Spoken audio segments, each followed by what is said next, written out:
নির্বাচিত ছিলেন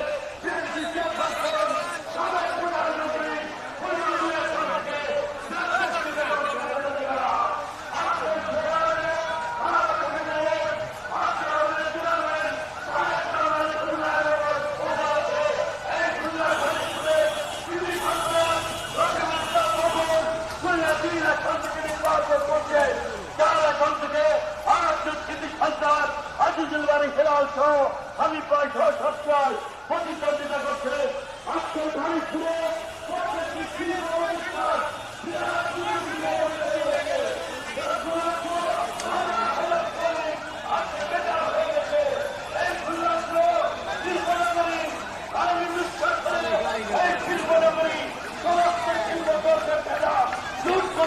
বন্ধ করে দেওয়া হয়েছে, শ্রমিকদের বেকার করা হয়েছে, লক্ষ লক্ষ শ্রমিক বেকার হয়ে গেছে।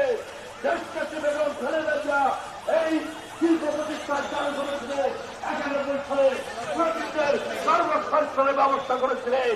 আজও সেই সত্যকে নিয়ে তারেক রহমানের নেতৃত্বে 31 দফার ভিত্তিতে একটি জনকল্যাণমূলক রাষ্ট্র কাঠামো সামনের বাংলাদেশ ক্ষুধা দারিদ্র্য মুক্ত বাংলাদেশ তরুণদের কর্মসংস্থানের জন্য এবং দেশের সমৃদ্ধ অর্থনীতিকে গড়ে তোলার জন্য প্রত্যেক এলাকা ব্যক্তিকে সমস্যা চিহ্নিত করে তিনি উন্নয়নের পরিকল্পনা করেছে।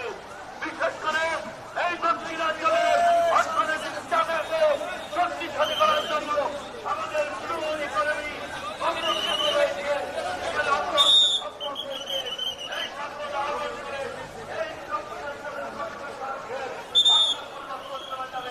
একই সাথে দেশের দ্বিতীয় অর্থনীতি আমাদের চালিকা শক্তি মহিলা বন্দর রয়েছে। এই মহিলা বন্দরকে আধুনিকায়ন করে তারেক রহমানের নেতৃত্বে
আচ্ছা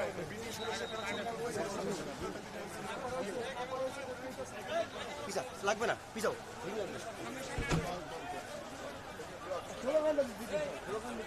দিচ্ছে না তো আমি বাইকটা ধরো। আসসালামু আলাইকুম।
শুভেচ্ছা স্বাগত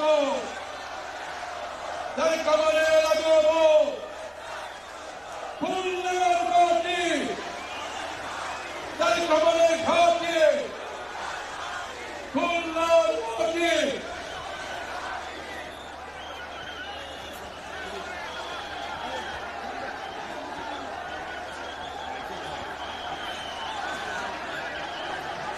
প্রিয় নেতৃত্ব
আজকের খুলনার ঐতিহাসিক এই নির্বাচনী সভার প্রিয় সভাপতি উপস্থিত হয়েছেন। আজকের অনুষ্ঠানের প্রধান অতিথি বিএনপির রাজনৈতিক মঞ্চে শান্তির দর্পণ নিয়ে আবির্ভূত হয়ে সব্যসাচী রাজনীতির মহাপুরুষ দেশ তারেক রহমানকে আমরা করতালি দিয়ে অভিনন্দন জানাচ্ছি। বন্ধুগণ, অনেকদিন অপেক্ষায় ছিলাম এই খুলনা অঞ্চলে আমাদের প্রিয় নেতা ক্যাপসুল সাতক্ষীরা মানুষ এবার মানবে না। সবাই ইনশাল্লাহ সাতক্ষীরায় ধানের শীষ ভোট দিয়ে নির্বাচিত করবে। আমরা সেই প্রত্যাশা রেখে প্রিয় নেতাকে আমরা অভিনন্দন জানাই। সাতক্ষীরায় অসংখ্য দাবি আছে, সেই দাবির মধ্যে আমার নির্বাচন এলাকায় তালাতে পাটকেল ঘাটায় ম্যাডাম খালেদা জিয়া একটি থানা করেছিলেন। সেই থানাটি আমরা চাই উপজেলায় রূপান্তরিত করবেন সুযোগ্য নেতা আগামী দিনে রাষ্ট্রনায়ক তারেক রহমান।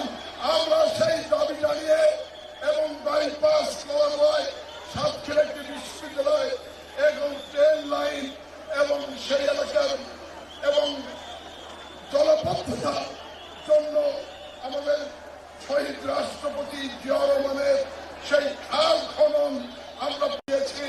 সেই প্রতিশ্রুতি আপনারা বাস্তবায়ন হবে, তাই আমার নেতার কাছে সম্মানিত আমাদের দলের চেয়ারপারসন মাননীয় জনাব তারেক রহমান সাহেব, উপস্থিত ভাইরা, আসসালামু আলাইকুম। আজকে আমি প্রথমেই আমাদের নেতা জনাব তারেক রহমান সাহেবকে খুলনায় আগমনের জন্য ধন্যবাদ জানাই যে উনি এত ব্যস্ততার মধ্যেও আমাদের এখানে এসেছেন। ইনশাআল্লাহ আগামী 12ই ফেব্রুয়ারি আপনারা জানেন আমাদের নির্বাচন হতে যাচ্ছে। আমি আপনাদের সবাইকে অনুরোধ করব যে আগামী 12ই ফেব্রুয়ারি ভোট কেন্দ্রে যাবেন, ধানের শীষে ভোট দেবেন এবং আমাদের দলকে জয়যুক্ত করবেন। আমি আমার এলাকার দু একটা কথা বলতে চাই। আমাদের এলাকা একটা খুব বড় এলাকা, ডুমুরিয়া কুলতলা, খুলনা 5 আসন। এখানে জলবদ্ধতা সবচেয়ে বড় প্রবলেম। তো ইনশাআল্লাহ আমাদের নেতা জনাব তারেক রহমানের নেতৃত্বে আগামী 12 তারিখের পরে যখন আমাদের সরকার গঠন হবে, আমরা আমাদের এলাকার লোকজনকে বলতে চাই যে আমাদের এই জলবদ্ধতা, বিল ডাকাতিয়ার প্রবলেম আমরা যেভাবেই হোক ইনশাআল্লাহ সলভ করব। এবং তারপরে আমাদের আর একটা আছে যে আমাদের এলাকা শিরোমণি, সেখানে আগে একটা ইন্ডাস্ট্রিয়াল বেড ছিল, এখন জুট মিলগুলো বন্ধ, বেকারত্ব বেড়ে গিয়েছে। তো ইনশাল্লাহ এই জুট মিলগুলো আমরা চালু করার ব্যবস্থা করব, রাস্তাঘাটের উন্নয়ন করার চেষ্টা করব এবং যত কাজ আমাদের আছে ইনশাল্লাহ আপনারা আমাদের জয়যুক্ত করলে আমরা করার চেষ্টা করব থাকবো। আপনাদের সবাইকে ধন্যবাদ জানিয়ে শুভকামনা করছি এবং ইনশাল্লাহ দেখা হবে। এবং আবারও অনুরোধ জানাচ্ছি যে আগামী 12 তারিখ আপনারা সবাই ভোট কেন্দ্রে যেয়ে ভোট দেবেন এবং ভোট কেন্দ্র যতক্ষণ পর্যন্ত রেজাল্ট না পাওয়া যায় আপনারা পাহারা দেবেন। আমি এই কথা বলেই আমার সংক্ষিপ্ত বক্তব্য শেষ করছি। আল্লাহ হাফেজ। বাংলাদেশ জিন্দাবাদ, আমাদের দল জিন্দাবাদ, তারেক রহমান সাহেব জিন্দাবাদ।